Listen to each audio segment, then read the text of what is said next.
All right. Hello, everybody. Welcome back to Tifosi Time. This is episode 9. Really special episode since we've decided to actually go live with this train wreck of a show here.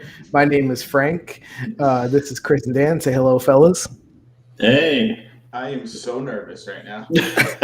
please don't bully us in the comments if you're watching, please. First of all, what's the over/under amount of people that actually watch this live, even for 1 minute? I say 2. Do we get 2? Yeah, I say I was over. going to say 2.5, so I'll say over. Yeah, I'm I'll take- optimistic. You I'll taking take the over?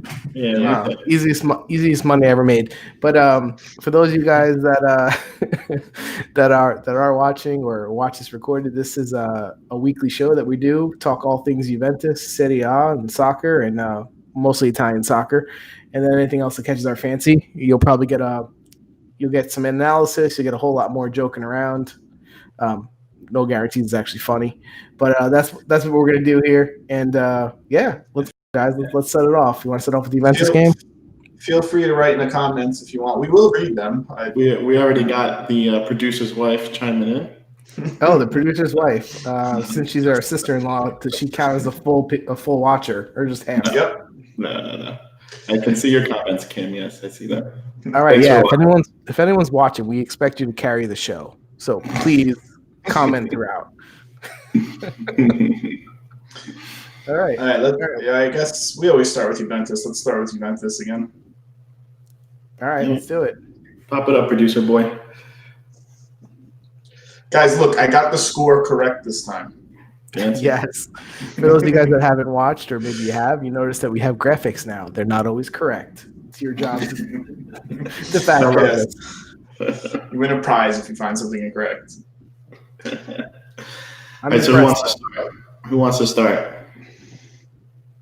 I guess I will. 1-1 draw with Lazio.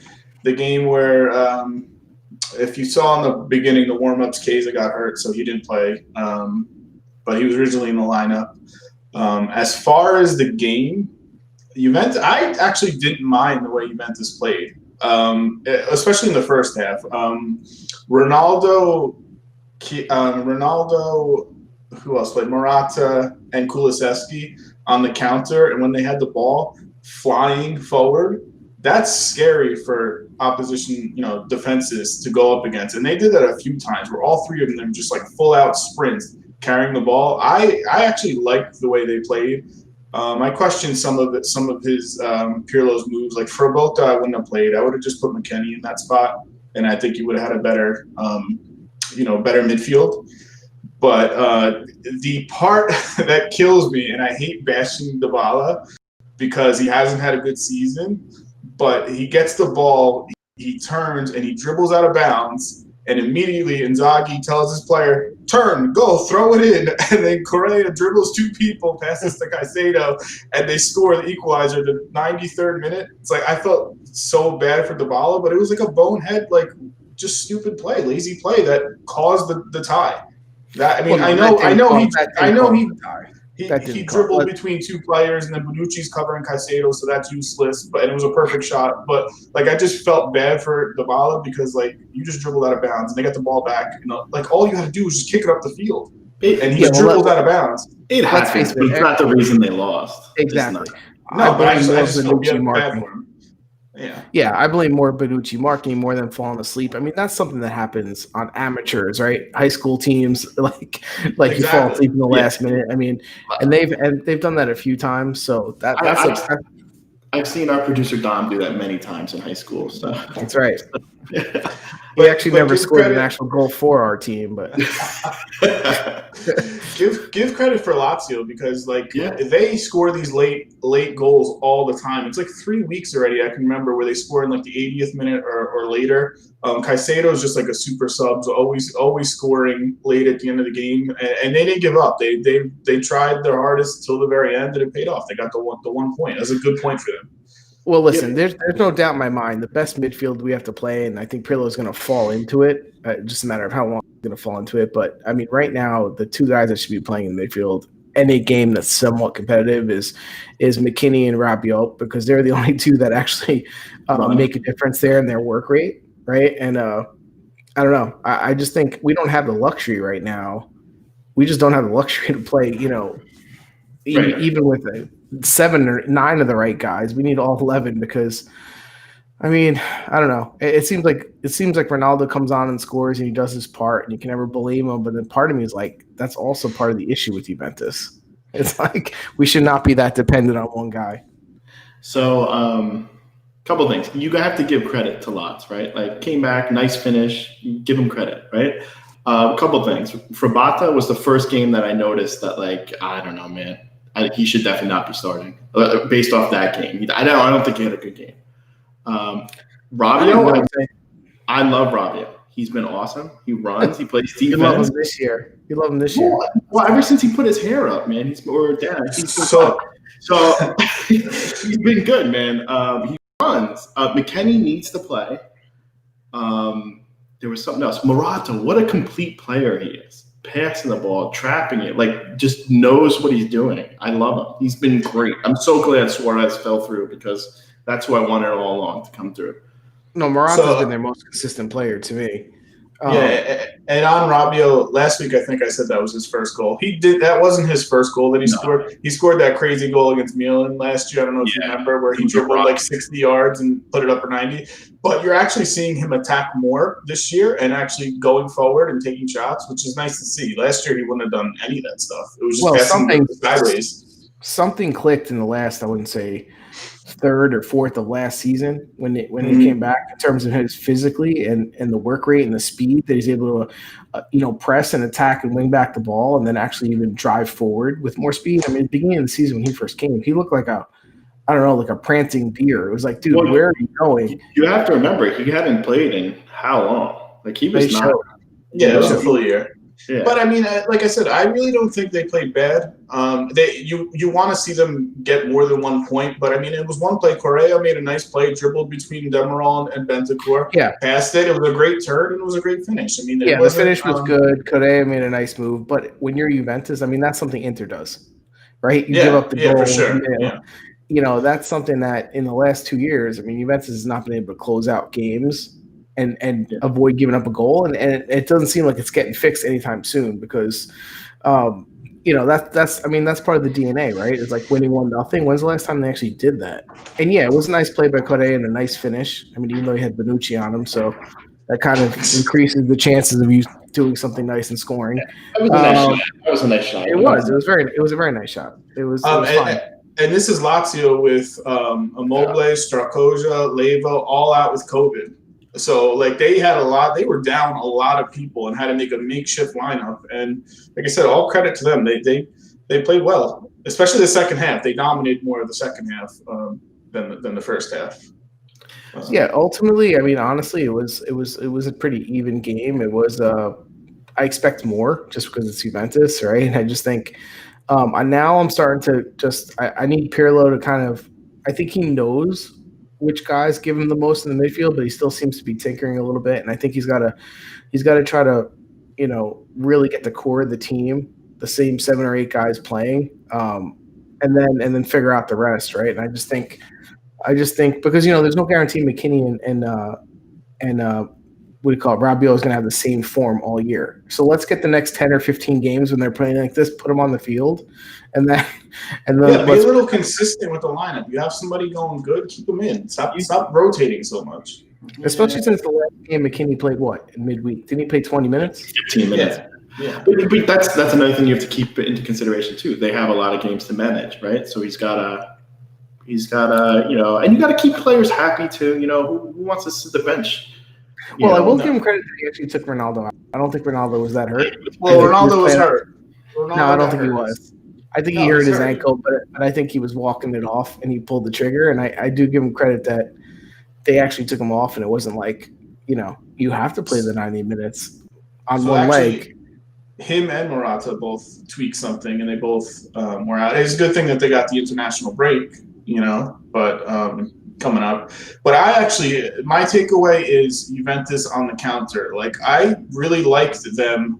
Go ahead, take the pressure in. we're going to get the ball back, and then we're going to get it to Kulusevski, and we're going to fly down the field. That's exactly what he did with Parm all last year. Just give him the ball, let him run down the field, and work his magic. It was scary to see as a defender, those three guys running at you. And those guys are made for that, right? Like Kulusevski for sure, playing on the counterattack, Morata with his speed, but that's not how Pirlo and Juventus wants to play. So don't tell me, now it's one thing if you're up 2-0 and the other team's pressing and you go on the counter and you score the third and the fourth goal, which a lot of good teams do, right? They take the pressures of the other team, but this was a 1-0 game, and the fact that they're closing you in on your side of the field for parts of the game just shows, I think, weakness in the midfield. And where's this great press that we're supposed to have and play? I don't know. I still think that just shows that there's a lot of growing still to happen on this roster. He's still learning. I think he has to improve with his subs a little earlier. I think sometimes holds them in especially the midfield for way too long, and you can see they're tired. They're running the whole game. So it seems like the 70th minute is when he makes his call to start pulling people. When you see other coaches 50, 55, 60, a little quicker, they make the subs. Mm-hmm. Well, yeah, that'll be interesting to see how quick he can read the game. I haven't had much issue with any of his subs up to this point where I'm like, wow, not that I can remember anyway. Maybe we did slam him out some week. There was last week, 2 weeks ago, he took McKennie out in the 60th minute when he was the best player. Like, what the hell are you doing? We did rip him for that one. I didn't know if that was just the amount of minutes he had in his legs or what, but. Well, so I thought he was saving him midweek for Champions League because the McKennie doesn't even start midweek. So what the hell were you doing? That doesn't make sense. Yeah. But I really can't get them on them all that much. 1 point. It's a top 4 team from last year that you were playing. You got 1 point. I'll take it. They have to be more consistent through 90 minutes, right? Like they played good in spurts. I feel like that's always the case, right? And it's not a complete 90. Another positive, Cuadrado had another assist. I love him down that flank. He's great, man. I love him. Well, he's become the constant right there. This year it's probably been the most constant. It's probably him, Morata, and Danilo of all people. Yeah. They've probably been the most 3 that have been most consistent each game. So, but the thing is, here's the deal. Except for Morata, this upside's limited there, right? You know what you're going to get out of Cuadrado. You know what you're going to get out of Danilo when he's in form. It's going to be a capable defender, but he's not going to turn into Zambrata in his heyday or anything that's going to be game-breaking, right? Well, and that's the thing. And look who they had to turn to when they went to the bench. Bernardeschi had to play. I don't want to see Bernardeschi play at all. Bernardeschi, I feel like at this point, he should almost try to convert him like he's trying with Chiesa. Just give him one role somewhere and let him play every time he comes in one role. Because right now I see a guy who's he's been played in 50 different roles for 5 minutes at a time with 20 games in between. And the guy, he just doesn't even know what to do. Like he was running. If you realize he was running, he was trying to always runs. He runs in circles. He doesn't do anything. Well, but that's what I'm saying. But I think that at a certain point, it takes a good coach. I remember when when Juventus brought Zambrata, he was a wing, right? And when I think it was Lippi, right? Lippi moved into a fullback, and people were like, "Oh, that's an out of the box move," and he ended up becoming one of the best fullbacks there was, right? So just pick a spot for this guy, see where his actual potential is, and put him in the game and a chance to be successful, even if it's for 10 minutes. And the next time, give him 15, right? Instead of Chiesa went down and warm up. Put Bernardeschi on the wing over there and keep him there. He's the backup for that position. Let him run up and down the wing, work off, with the good work rate you're going to get, and hopefully he can throw a ball in the middle. That's where I see him. Don't put him in those top 3 spots. He's going to do nothing up there. Well, and plus, not only that, I agree with that. Not only that, when is he going to play with the top 3 spots? You have Morata, you have Ronaldo, you have Kulusevski, you have did I say Zabala already? Mm-hmm. So again, when you start becoming the 5th or 6th option for 3 spots, you're never playing. So, if you want to get any value out of him, you're light on the wing. I mean, it's from Botta, right? You don't have Sandro right now. If you're going to try with Chiesa, try with Bernardeschi. The guy's going to try. He's going to work, right? I think he's a little bit of a confidence player, and right now he's got none of it. So, well, he hasn't had it for 2 years. So, yeah. All right, I don't know that there's much more to say about this game. I think we pretty much covered it. 1-1 draw. Let's go on to Inter Atalanta. This game was a little more interesting, right? Yeah. I was actually disappointed in this game. Why? So, go ahead. You can start. I was just, I wanted this to be, and I know Atalanta hasn't been right the same way they've been the past, like let's say last year, but I wanted them to really come out and put a statement game on Inter, regardless of the score. I wanted them to come out and really dominate the ball and possession. And I think in the last 15, 20 minutes, Atalanta did that when they tied and they tried to go for the second. So you have to give credit to Gasperini. Those subs worked. It was awesome. Those subs worked fine. Mir and Chunk was very good, right? And we called that, right? I think he's going to be very good. Romero all his subs. Lammers and Miranchuk played well together. Lammers played good, but where was the first 70 minutes? Where was the first 70 minutes? I mean, that's the thing. Like, it seems like they're coming back to earth a little bit in terms of their physical. They're not just flat out outrunning the other team, out pressing the other team the way they were. And I think he's still trying to integrate some of these new people, and maybe it'll hit stride in the second half of the season. It is a lot of new players. It is. Like, their entire bench is like it's a lot different. One of the issues I see with Atalanta in the midfield, they're missing Darun, obviously. Darun and Forler work great together. Pasalic is out of position. He's not a central midfielder. He played his best when he was playing right underneath the forwards or even at forward last year. So I think he's out of position, and you're not getting as much out of him as you would like, and you're not getting the same thing out of him last year.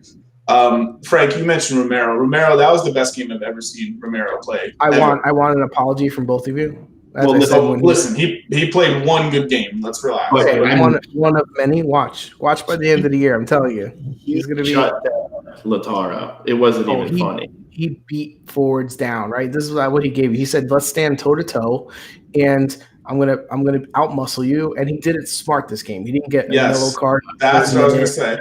No stupid dive-ins, no dumb plays. Like, smart, use his head, but so aggressive, so strong. I've never seen him play like that. So if he plays like that, that is a huge boost for that team. He's gonna be awesome for that. And I also think who was it? Pessina they put next to him at one point. Yeah, so for me, I would play Pessina instead of Pasalic. Yeah, if you're gonna have that, put Pessina. Well, that was his first game, though. No, Pessina. It was, but he played decent. Yeah. I liked on the wing better than Mojica, who they've been playing. Ruggiero, that 18-year-old kid, Ruggieri, he played well for his first game ever, 18 years old. I would play that kid over as a substitute, for the starters. I'd put him in. But you know what? I played the Paoli. But you know what? I really, really do think that they're missing. They're feeling the missing of selling Castagna. For sure, because with Gosens not there, I mean, that team becomes, it drops 20%. Gosens, to me, like I said early in the year, was the guy that I would want Juventus to go get. And when he's playing and he's in form, I mean, he's a difference maker. And last year you could put in Castagna, which was like a drop off, but not huge.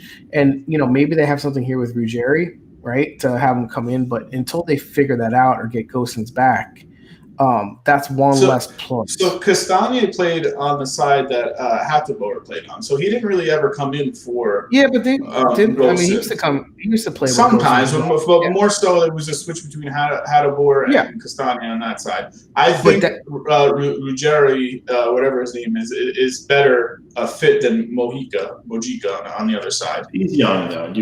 There's gonna be a rotation, right? Yeah. I want to give credit to Sportiello. The two saves he made on Barella and who was the other one? I forget. That was very clutch. Very clutch back-to-back saves that could have easily put the game in Inter's hands. Yeah, no, he made some good saves there. I mean, I still think Gasperini's going to figure it out with Atalanta, but this would have been a season, right? If they would have came out of the gates firing like last year, they might have been in first place at this point, right? Now they're going to have to battle a bunch of other teams because they're dropping points, gaining points, dropping points. So I think, for me, Gasperini, I killed him for the other game against Napoli where he had an awful game. This game, he put in Muriel, he put in Lammers, he put in Miranchuk. They all worked out for him. They all played. They made a complete difference. Malinowski did nothing. Zapata was doing nothing. They really did make a difference for them, and they got the point. They deserved the point. After that last 20 minutes, they were dominating. Well, that's one of the things too. I mean, if you talk about Malinowski and Pulisic, I mean, they were huge last year, and they have a lot of potential. They're good players, and they're like not playing at all to what they're capable of. So if those guys hit some form again, I mean, they have a ton of options. I mean, they have 7, 8 good players for their forward player. I like their team better than Juventus in some aspects in terms of the options they have. At least they're all young. We haven't mentioned Inter at all because they are on a terrible run right now. There's people even saying, "Oh, is Conte gonna, get fired, get sacked?" 1 win in the last 8 games in all competitions. It's an awful streak. Lautaro, I bag on Lautaro every week. Actually, I said last week that he's very good with his header. He scored a nice header goal, so I'll give him credit for that. It was the one time he got away from Romero. Yeah. So my thing about Lautaro, and part of the reason I do not like him, he always is so angry and so miserable, and he's not having fun out there. I don't want players on the field that look like that. You are not helping your cause. Like that. Abramovich looks like that all the time. He gets it from his coach, though. This guy, like, that's what I think it's coming from. Like, my coach is an asshole. I'm an asshole. like I don't know. He's just. I don't like his demeanor on the field. Like, at least Barella. Barella's kind of like that too. He's hard nosed and all that, but I mean, at least he makes a difference on the field. I don't know. Lautaro, I can't stand his whole demeanor. I would get rid of him. Like I said, I've been saying it for weeks and weeks. I don't like him. He's a good player. It was an excellent finish. I don't like Brozovic. I don't know why he plays. I'm not sure. I don't like him at all. They were supposed to sell him. I don't know what happened. No one wants him. Listen, Inter was linked with every guy under the sun, and everyone on the team was linked to going away. They did get their defense back. Bastoni, De Vrij, and Skriniar all played finally, back from COVID and all that other stuff. So that was nice to see them back and not seeing Ranocchio back there. And, I was actually surprised how much Young was able to do on the side, on Hadabor's side. Like, I figured that would have been Hadabor would have kept him a little bit busier moving forward, but it seemed like he was able to actually, Inter was able to have the ball more than I expected, honestly. Young makes a difference when he plays. He can't play a full 90, but the minutes he's out there, he's up and down that wing. He's putting crosses in. I like the way Young plays. I don't mind him on the field. It's better than seeing, like I said, Kolarov can't play that position anymore. So you're not putting him. He can't be there. You got to have Young. Hakimi didn't play. He didn't start. Well, Darmian could play. Why can't Kovalev play? Darmian plays every game, like 90 minutes every game now all of a sudden. Like, Conte loves him. That's Conte's boy. I mean, didn't he fight to bring him over there? Yeah, I think there was rumors of him coming to Juventus when Conte and Marotta are at Juventus. Lukaku did play. They are a different team when he plays, for sure. I mean, he's a good player. Well, what I liked about Romero, too, when he didn't back down when Lukaku came in, too. He was able to, hold his own, and he didn't just get bullied around. That was by far the best game I've seen him play. Like, not even close. There was one play where he literally won the ball, I think, closed down a tackle, forward, and then the ball, went off, and it got, hit back. He made, a 15-yard run back and, had a sliding tackle on the ball, didn't foul, and got it right back. He literally was it reminded me of Cannavaro in the 2006 World Cup in that Germany game where he made the header out and then came all the way out past the Del Piero when he scored the second goal. Yeah, but usually he's getting yellow cards in that spot. He's just taking out legs and being stupid. He made a nice play. The same could be said for, Demiral, a hard note, Chiellini, right? Chiellini learned not to foul, but when he was young, oh my God, if he wasn't tripping over his other foot that he only used to walk, he was getting a yellow card. Montero, we'll see. We've said the potential's there all along. It's just a matter of him putting it together. So far this season, and even last year with Genoa, I didn't like the way he played. I think he plays reckless. He didn't play reckless this time. Listen, it's one game for sure, but hopefully, I like his chances because I remember what those guys did with Caldera, right, and other forwards, when they really had good seasons before they got purchased and bought other place. So hopefully, he can get some consistency and some confidence to play like that. Yeah. All right. Anything else to say about this? So that was actually the two matchups of the Champions League teams last year. I don't know if they scheduled that, maybe they scheduled it intentionally, but, Lazio versus Juventus, Inter versus Atalanta, the 4 Champions League teams. And neither of them were the 2:45 game on Sunday, which is a little ridiculous. The 6:30 a.m. and the 9. I'm not going to say it. That sucked. Yeah. You have to all right, let's go to the next one. I don't even remember what the next game that we have. I think the Milan Verona, right? Which actually in our picks last week, I think Frank, you picked the exact score. I picked Verona to win. They had a 2-0 lead. It looked like they were going to win, especially in that first half. But then you saw Milan come back and start playing the way that you expect them to play. My guy Barak scored another one. Just keep the tally going. He's 3 he's got already this season. The second half was dominated by Milan. They had the possession. I mean, you see on there, I thought it was a typo when I typed that. It might be because I suck at typing, but 34 shots Milan had. That's crazy for a soccer game. 8 only on goal. And this brings me to Silvestri for Hellas Verona. For me, he was the man of the match. He made saves, and he's been doing it all season. He's really made a name for himself. I think Verona's only given up 4 goals all season. One was an own goal this week, and then another goal. Am I having a flashback, or was there a giveaway that he did? Then he got back and made the save on it. Or was that a totally different game, a different goalie? No, that was different. That was good. That was last week's Sassuolo. Yeah. But I like go ahead, keep going. No, I was gonna say I like how Lovato played too. I think another solid game for and Lazovic. I think those guys have been consistent for the last couple of weeks in a row. But yeah, the Silvestri played really good. I like it because again, like they didn't back down, right? Playing Milan, they came out and they were up 2-0. It is annoying that they gave up when you're a small team like that and you got to think you're in extra time and you're about to escape with a big win and capture points like that. That's a big gut punch, right? To give up an equalizer in the 93rd minute, and it just seems to happen all the time now. It's like, guys, you don't know how to close out a game anymore. Like, I don't understand it. For a traditionally defensive league, it just seems like teams have forgotten how to close out games. They're a young team, right? They're still learning. They're very young. To get 1 point against the first place team, you take that any day of the week for Verona. If you're on Verona, tell me you're not pissed off at the end of that game. Oh no, you're just pissed. Yeah. He wanted 3 points. So, exactly. It was a good tie, but it wasn't because they could have easily. Oh no, there's nothing about it. That's what I mean. Like if you give up that tying goal, 9-3, you ruin the whole 90 minutes you played. Like you go into the locker room feeling like crap. Like maybe the next day you can justify like, hey, we got a point, yada yada yada. But there's a fine line there between justifying mediocrity and I think it's okay to be upset you dropped those points. I look at Verona and they're the most impressive team in the league for me, just based off the fact that they lost their 3 best players this year. They go out and they get these people that no one really, really wants, but they are useful. Lazovic, Zakani is good. They get a Kalinic who nobody wanted. How many chances has Kalinic's gotten on so many teams and he's done nothing? And then he comes in and he's serviceable. They get Lovato who fills in for the defense that they lost. They're both their center backs, and he comes in and he's playing fantastic. Temeze from Atalanta on loan.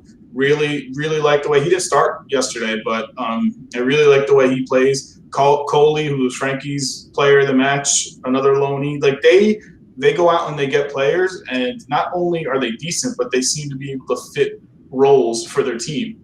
I don't know. I really like the way they play, and Silvestri's been insane. I think that's more about coaching, right? He's really good. Yeah. Well, I think they've been pleasure to watch. I think Sassuolo, right? I think these teams. I think there's a reason we all fall in love with these teams like Atalanta, right? Because we like teams that overachieve. Like put a coach on the field that gets 11 guys where the sum is bigger than each of them individually, and that's impressive. And they can do it consistently. Like that to me is good coaching. That's a good season. That's one you're proud of. When you put a team a la Inter, I want 77 stars and I need to have the stars, second stars, and and then you're dropping points to everyone and you have no quality play, and Juventus too for that matter sometimes. I'm not just gonna clap my hands and go, oh yay, it's stars. Like, I'd rather have the small guys unknown than actually play. Yeah, just a couple other things. We didn't really talk about Milan all that much. Romagnoli got hurt in warm-up, so that's why he didn't play. Ibra Zlatan missed another penalty shot. That's his third of the season that he missed. And I think after the game, he even said, he's like, I'm letting Kessie take the next one. Yeah. Kessie is very good at penalty shots, but because it's Zlatan, he takes them. But at that point, it was 2-1, and he missed the penalty shot and could have tied it up. And he was lucky to get that goal at the end of the game to redeem himself. It was nice. That's perfect. That's perfect Ibra style, right? Like, I'll mess up, but then I'll just save you at the end. Although that could have been 3 points, Yes, man. His facial expressions, and I don't know. Like, it'd be cool to play with him, right? Like, because he's a winner. But I don't know, being on that team, like, I would be like, dude, let me play my game. First of all, he distracts everything from that team. There's no pressure on anyone else. But at least Zlatan's earned that right to do that. Yeah. Lautaro Martinez is young and has done nothing. Like, that's my difference between them. Zlatan earned it. This kid is just I don't think all the time. Either of them. Well, I don't know if it's an earned thing, but you know what you're getting with Zlatan. He's like almost 40, right? Like, there's no surprise. And for a young team, sometimes that's good. I think for Lautaro, he's not the oldest guy. He hasn't achieved the most, right? You have players on there that have achieved way more than he has, Vidal and all these guys, and it looks more like just a poor attitude. It's just so miserable. Like, you're playing soccer, have fun. It's not the end of the world. Just play. Yeah, I think that does come from coaching, because Conte just yells and complains. Yeah, so but I mean, look at Kobe. Look at Kobe Bryant in basketball. Look at Michael Jordan. Right, there's certain guys that are like, you put them on the competitive court, and they're nobody's best friend. Right? I mean, and they act like they're coaches, right? Like, I don't know. Maybe. I like the way Salamakers played, and he took him out like relatively early. I actually enjoyed the way he was playing on the wing. He's a surprise. He's played a little bit at the end of last year, and they did well. But I like the way he played yesterday, and he took him out early. It was weird to me. Tonali didn't touch the field again. You really can't. Let's talk about that a little bit. So, I know they're playing well. I know they have Kessie. I know they have all these guys, and he's the 18-year-old. But I mean, quite frankly, I thought he would have been. I thought he would have been getting minutes, right, and growing into a more prominent role. It's only 10 games, whatever, or 8 games, whatever it is. But anyone else surprised that he's kind of just? You can't take either of those guys off the field. They're so good. They play so well together. I went Kessie and Benacer. You cannot take either of them off the field. It depends on. I mean, I don't know. I wouldn't take Kessie off the field right now, but I could see Tonali getting some minutes over Benacer. Tonali's going to play some Euro Cup games and Italian Cup games, right? And he'll come in. You're going to see some big bids for Benacer next summer. I think Real Madrid will go hard after him. I think Barcelona is going to go hard after him. I think Kessie too. I think people are going to want him. He's been awesome. Well, yeah. I mean, Kessie was a big guy back at Atalanta's, right? I mean, yeah, but he wasn't like this. Well, now he's doing it on a bigger team, so you get more credibility. All right. Do we want to run down the rest of the scores for the week? Because we don't have to go through every game, but like in detail. But I want to see the games, and I'll run through them and see you guys can make some points. First game, the Friday game, Sassuolo Udinese 0-0. I did not watch any of this game. I was working. I know Chris was watching it. What did you feel about that one? It was one of the most boring games I've ever seen. But we also have to keep in mind that their team's not completely healthy. Caputo left early. I think he actually left the national team too. They sent him home because he's still struggling with an injury.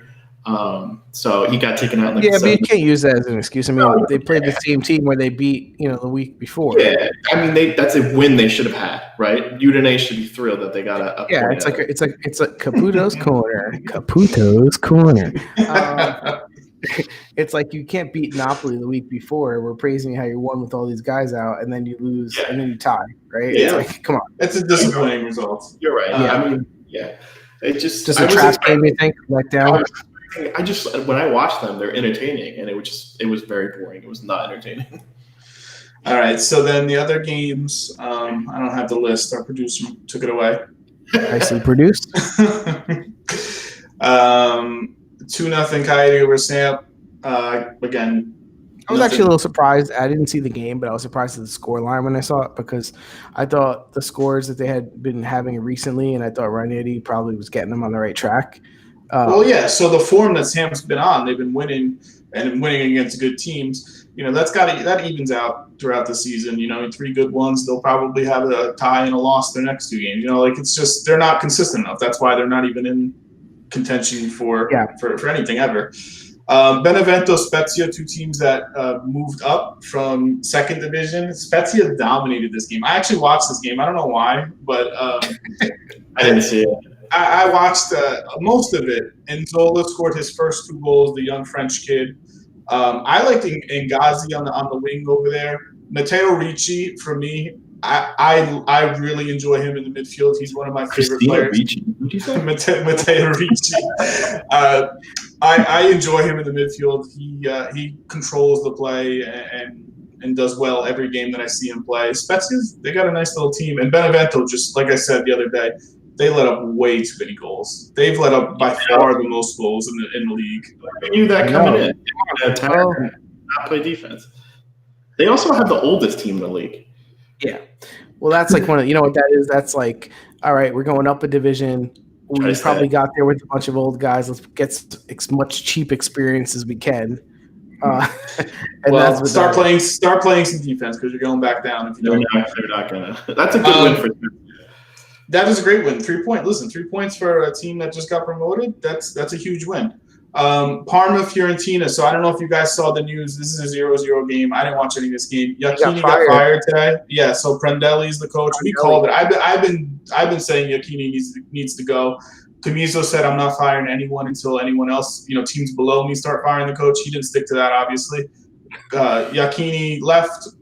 And it was past due. So let's see what they can do. Prandelli's a good coach. Maybe he can turn it around a little bit. Yeah, but he's Fiorentina, right? Because he had some good seasons there. Listen, that team. When we said it the other week, Chris, that team has so much talent. What I noticed this week, I watched a little bit of it. Polgar played more defensive, and they did put Amrabat up a little higher up the field. Where he can, We've been saying that, right? Because he was playing the second stopper the whole time. Yeah, so he was definitely more noticeable this game for sure. So he needs the ball at his feet. He needs to be able to pass the ball. So hopefully they stick with that and they can play through him. Don't play on the wings. Play through him and see what he can do. He will pass the ball everywhere. But that team has way too much talent to be where they're at. So they're frustrating for sure. I don't know. I think it was a good call. I think it was a good move at the good time. I think he could have probably done it a couple of weeks ago. And I think I think he probably did it because there's a break now, so he'll have 2 weeks training with all right, we talked about Juventus. We talked about Atalanta. Rome, Genoa, 3-1. Mkhitaryan with the hat trick. 3 nice goals. He could have had 4 goals. Perin stopped a beautiful shot that could have easily been 4. Rome's only loss is because they did a registration error day 1. Yeah. They would be undefeated if they did not register their players incorrect. At least they fired that guy. Yeah. I think we lost him. Did we lose him? Yeah, I think so. There he is. He's back. Sorry, did I lose connection? Yeah, you're good. You're back. So Dzeko didn't play because of COVID, and today they tested more players, and 3 players got 3 more players: Pellegrini, Santone, and I'm forgetting the other one, but they also have COVID now, and that's coming off of Diawara. All those players, they've had. We talk about this. What kind of protocol are they running? Because I just feel like everyone gets it. Are they trying to give it to each other? Like, is there makeout sessions to be like, who can get COVID next? Like, what are they doing?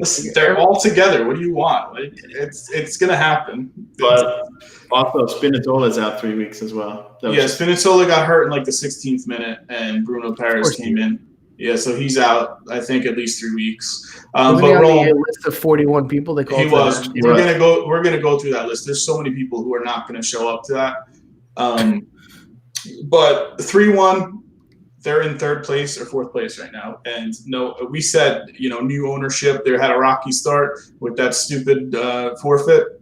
And they've been playing great. Mkhitaryan, nobody wanted Mkhitaryan. Smalling, Mkhitaryan, all these guys from Manchester United, and they're doing great for them. So they still are what they are. So I'm not gonna be too. I don't really jump in yet. Good player. I think I might rather have him than Bonucci. Well, Wow. I mean, Hey. come on. I I think we someone could pick a else player that- off of every team that we would rather have than Bonucci. These experts, and I guarantee you, they say Bonucci. Oh, they love Bonucci, right? They think he's one of the best, center backs in the world, and it's like, Exactly. So good I'm thing saying we're not experts. I'd rather have Smalling. I don't know if I would pick Smalling, but the's plenty of people I'd rather have over Bonucci. I don't know Smalling. Torino. I'll trade Conte right now. You can have Bonucci if he gives me Bastoni. Yeah. Okay. Right now. Good luck with that one. Torino. Conte would say yes. Crotone. All right, shut up about that. 0-0 Crotone, Torino. This week there were 3 0-0 ties. I think there was only 2 the entire season leading up to this week. Like that's how many low scoring games. Like we praised the high scoring for the season, and this week was really, really low scoring. Napoli edged out Bologna. Osimhen scored a header. So nice to see him get on the board. And then Milan Hellas Verona was the last game, 2-2 draw. So that's that. You want to pull up the standings, and then we can just look at that real quick. Look at all these graphics we have. Yeah. So ESPN, we have your heart out. we have a little shift in the top 4. Juventus out of the top 4 after 7 games. Not surprising. Rightly deserved, I think. It is. They keep tying everyone. They keep winning. Yeah. They're lucky they're up there. Rome. You're honestly lucky it's only 4 points. Yeah. Rome would be at 15 if they didn't forfeit the first game. They would be at tied for second. Inter, again, like I said, they have won 1 game in the last 8. So, well, that's all competitions, but they're not doing well either. Verona, my team, is up there in contention. And then over there. Inter. Whoa. You skipped number 2. Oh, Sassuolo. Yeah, whatever. I mean, it's not staying like that. Don't worry. We'll see. And then okay, right now, does Sassuolo end up ahead of Inter at the end of the season? No. But ahead of Fiorentina possibly. That Dan likes. Well, they fired their coach, right? Give them some time. On the other side, we had Torino bounce out of the bottom 3. They did the makeup game versus Genoa, and they won. So Genoa lost 2 games this week, so that saw them go down to the bottom 3. Udinese picks up a point, Crotone picks up a point, and Benevento sliding with that goal difference. So again, it's so early. I mean, I'm not really too worried. I like to look at it. Let's go to player of the weeks. So, which I don't like what you guys did here because all of our fans expect, a different contrast. Wait. You said fans with an S? They expect some diversity, and we don't have diversity here. But really quickly, we had like 8 people watching. It's down to 4, but we hit 8, so we got that bet. How the hell did we have 8? I want to recount. Oh, 9. No. Wow. Did anyone comment? No, just Kim and Dom. Maybe our producer should have told us we had 9 people on, so we could have shouted them out and asked them some questions. Yeah, seriously. Poorly produced. I had no idea anyone was even on. Anyway, I forgot we were live. Anyway, going to the player of the weeks, I wanted to pick Romero because I always give him crap, and this was the best game I've seen him by far. He shut down Martinez. I had to give him some props. My friend Chris just told me that he's here. He's watching. But yeah, I had to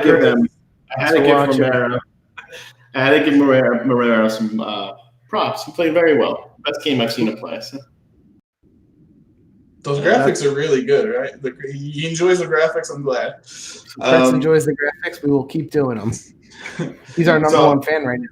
Frank, you have anything else to say about Romero? Yeah, I picked Romero because unlike Chris, who's just jumping on the bandwagon after 1 game, I've actually said that he's got a ton of potential. I was happy he was on Atalanta. He showed up the player I think he can be. It's 1 game. Chill out. Okay. Bro. And me not picking him when I thought he was the best player of the game would have just been weak-ass stuff. So So when we texted you, Dan, I was like, yeah, Romero. And you were like, no, we can't do the same person. I was like, all right, Maranchek or Sportiello I was going to pick because they were awesome. See, I think that would have been better. So we had a little debate here. Dan said we can't pick people from the same team, which I think would have been something we could have actually debated as to why we pick thought whoever you want. I don't care. I picked Silvestri. Silvestri was the best player of the week. That they could have lost by 3-4 goals if it wasn't up to if it wasn't for him. So Silvestri is my player of the week. And goalies don't get enough respect. So give him his due. On a side note, outside of Italy, who saw probably one of the sweetest goals ever? I think, Dan, did you tweet that goal out on our Twitter account? Oh, yeah, I did. Yeah, so it was Lazio. Who was it? It was someone. It was an Interloni in the German league, and he scored a pretty ridiculous goal this season. If you have not seen this, let's get the actual game. This is going to be the treat for the 3 people that may actually watch this. We're gonna show you a nice goal. Dan, what was the name of the goal so they can go check out our Twitter account actually. Check out our Twitter. I don't remember what it was, but it was a nice goal. I don't follow us on Twitter, so I don't know who it was. Yeah. Thanks for the support. I appreciate it. 5 viewers, by the way. You must have said something good, Frank. See that? Hold on. Wait. I'm gonna find this. It's when he gets really close to the mic, though. It's the ASMR, right? It's like, hey, Twitter time. Wait. Hey, if you actually Google Tifosi Time, it actually pops up on Google. That's pretty funny. We're famous. Let's go to the call-ups. You guys want to talk about the call-ups a little bit for the national team? Because we do have a break from the league, and my screen's frozen, so I can't see anything. But it popped up. Yeah. So I know there's people that were called up who aren't going to play, like Spinazzola, Chiesa's on the list, Caputo's on the list. There's a lot. He called up 41 people, which is absolutely absurd. Right. Well, I think he has to do that with the COVID situation, right? Like he has to get a big pool of players because you don't know who's going to be available. I'm taking this over. Someone let me share my screen. What's he doing? Oops. It's just black. I don't know what you're doing, Frank. How do I share my screen, producer? We're not sharing screens. Let's just talk about this. I want to show people this goal, man. I'm on our Twitter feed. It's fine. They can check it themselves. I found it. Hold on. You're being vetoed. All right, people. This is what you get for watching our thing right here. Great. Now I'm going to have to rewind it. Hold on. Watch this goal. We're getting sued. You're welcome. I scored a few goals like this. You can make it big so we can see it. I know. I can barely see that. Hey, we don't have the rights, so you'll have to watch it in micro size. Go check out the Twitter account. That's a really nice goal. It is. Go check out the Twitter account if you want to see it. So it was Lazio, who was on Inter last year and sucked for them, so they loaned him out, but then he scores that. That was my contribution to the show. All right, so they got 3 games. My opinion, you guys know how I feel about these friendlies. They shouldn't be playing these games, especially at a time like now with all the people getting sick. This is stupid to me, so I could care less about this. I just made this for you guys because I know you guys care more about the Italian call-ups than I do. But when I see Lasagna... Can you blow it up? Can you blow it up for me? When I see Lasagna and Ogbonna on the team, I'm like, get the hell out of here. I don't care about this. So...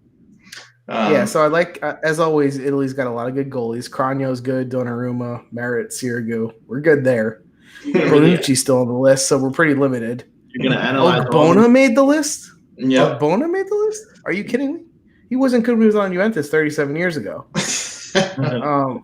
Spinazzola's hurt. The only person. So our defense actually pretty much sucks. 37 years. Who cares? They shouldn't have friendlies, like Dan said. They're playing. Yeah, this is just stupid. With the travel, you're mixing leagues now. Okay. You're mixing but just for the sake of it, tell me who you would start out of that list of 53 defenders.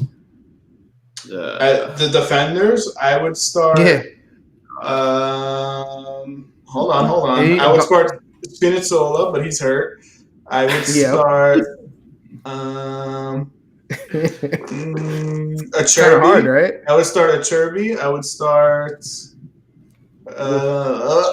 This team sucks. No, I mean Bonucci's gonna start, but he's gonna start these scrubs. He's starting the friendly. Why didn't he call up Bastoni?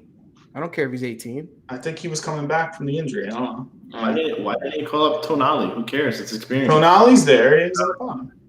Oh, he is there. Okay. See, the midfield's got some potential.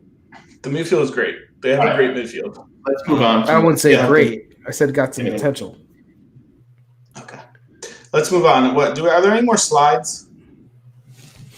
I don't know. You made them. I don't think so. Okay, so we usually do predictions for the next week, but there are no games next week, and I'm not predicting Italy friendlies. So, do we want defense? Put us down for an L. Let's hold off predictions because next week we can do predictions. It'll give us something to talk about since there's no games. So more importantly, if you've joined us live, we expect you to like, subscribe, and hit that notification bell because it makes us feel good. Yeah. And it tells YouTube we're not just talking to ourselves, even though we know that's the case. All right. So any closing comments? You guys are good? Good. Catch us next week. Hopefully Juventus will stop sucking soon. Yeah. We're going to do this not 9 o'clock every Monday. Live. You know, our goal is to get to 1 million live viewers. So once we hit 1 million live viewers for any given show, we will hang up the boots. So we hit 9 tonight. I'll take 10 next week. We hit 9. So I'm not saying we have to hit 1 million next week. I'm saying on the way to 1 million. Thank God you didn't tell me there was 9 people. I would have been sweating like crazy. I know, seriously. Maybe he did that on purpose. But here's a little real life note. Maybe next time tell us if someone's watching so we can actually involve them in the show instead of just talking to ourselves. Great. But we're probably going to have to work that out because what's the point of them watching if we can't talk to them? All right. We will see you guys next week. Go on to Twitter. Go on to YouTube. I said the Twitter like an old person. See you guys next week. I'll tell you what. If we get 20 viewers on the next show, I'll actually follow us on Twitter. Good luck with that. 9 o'clock next week. See you. Adios.